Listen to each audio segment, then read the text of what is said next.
สบายดีท่านผู้ชมที่เคารพที่นี่สถานีโทรทัศน์ iFreedom TV ออกอากาศจากเมืองสไปโรรัฐโอโคลาโฮมาประเทศสหรัฐอเมริกาข้าพเจ้าริชาร์ดไซสมอนมาหลังจัดทำรายการท่านผู้ชมที่เคารพพวกเรามาพบกันเป็นเวอร์ชันพิเศษรายการพิเศษนะท่านผู้ชมนะก็คือแบบนี้ท่านผู้ชมคือเป็นต้นว่ามือวันที่9เดือน6เดือนจูนคือมื้ออื่นจังซี่นี่สิมีการเลือกตั้งอยู่ที่รัฐ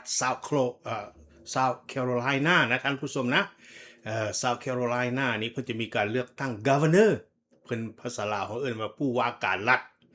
อย่างซั่นแหละท่านผู้ชมที่เคารพพวกเฮาก็อยากมานำเสนอต่อพ่อแม่พี่น้องผู้ที่อยู่ใกล้อยู่ในเขตรัฐนั่นแหละท่านผู้ชม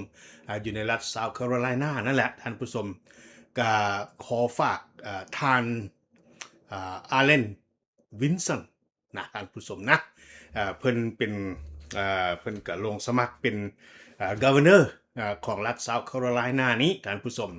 และทางข้าพเจ้าก็อยากขอแนะนำผู้ดีไว้จังซั่นซะเนาะท่านผู้ชมเนาะเอาผู้ดีผู้ที่เก่งเข้ามาบริหารบ้านเมืองบริหารรัฐของพวกท่านอันนี้นี่ทางข้าพเจ้าก็ขอแนะนำกับข้าพเจ้ามี2วิดีโอคลิปนะท่านผู้ชมนะมาปั่นท่านผู้ชมเพื่อท่านผู้ชมจะได้เห็นคำเว้าของเพิ่นจังซั่นน่ะท่านผู้ชมติดตามพร้อมกัน Ralph, in all due respect, you're talking out of both sides of your mouth. You claim you're not a career politician, but you were elected in 2004, and if you're elected governor, you will be in your 80s when you leave office. That is, by definition, a career politician. Ralph, you attacked me for saying something nice about a judicial candidate. I had to go to the Supreme Court because a judge you voted for let a violent murderer out of prison 16 years earlier, and I had to go to the Supreme Court and argue that case myself to get him locked back up. Thank you for your service. Good evening. I'm Alan Wilson, and I would like to start by saying, first of all, thank you to those of you who have already decided to support me in the race for governor. I would now like to speak to those of you who remain undecided. The concerns and issues that you have are the same ones that I have.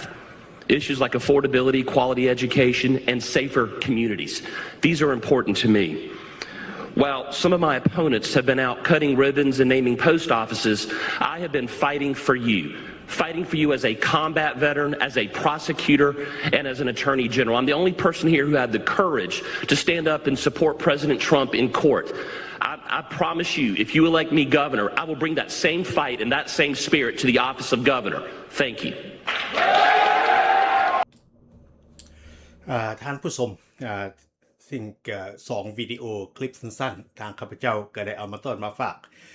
พี่น้องของพวกเราแล้วดังนั้นแหละครับพระเจ้าขอฝากฝังไว้กับพี่น้องชาวลาวของพวกเราที่อยู่ซาโคโรไลนานะท่านผู้ชมนะบอกว่าเพิ่นจะอยู่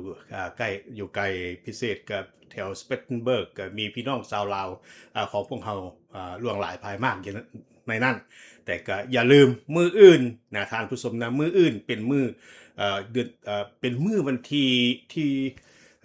9เนาะพี่น้องเนาะเดือน6วันที่9แล้วแปลว่าเดือนจูนวันที่9แล้วเพิ่นสิมีการเลือกตั้งนั่นแหละท่านผู้ชมนะก็หมายความว่ากับพี่น้องของพวกเฮาเพื่อที่เพิ่นมีสิทธิ์เลือกตั้งจังซั่นมีสิทธิ์ลงคะแนนเสียงก็อย่าลืมไปโหวตเอาเพิ่นเด้อพี่น้องเด้อก็ส่วนแต่ว่าสิ่งสำคัญตอนที่พวกท่านไปจะต้องมีID หรือว่ามี driver license หรือว่า register to vote นั่นแหละนะท่านผู้ชมนะที่มีรูปมี ID ของตัวเองถือไปด้วยจังซั่นแหละท่านผู้ชมก็ขอฝากขอฟังไว้ผู้ดีเนาะพี่น้องเนาะก็อย่าลืมโหวตเอาเพิ่นเด้อพี่น้องเด้อท่านอาเลนวินสันเป็น South Carolina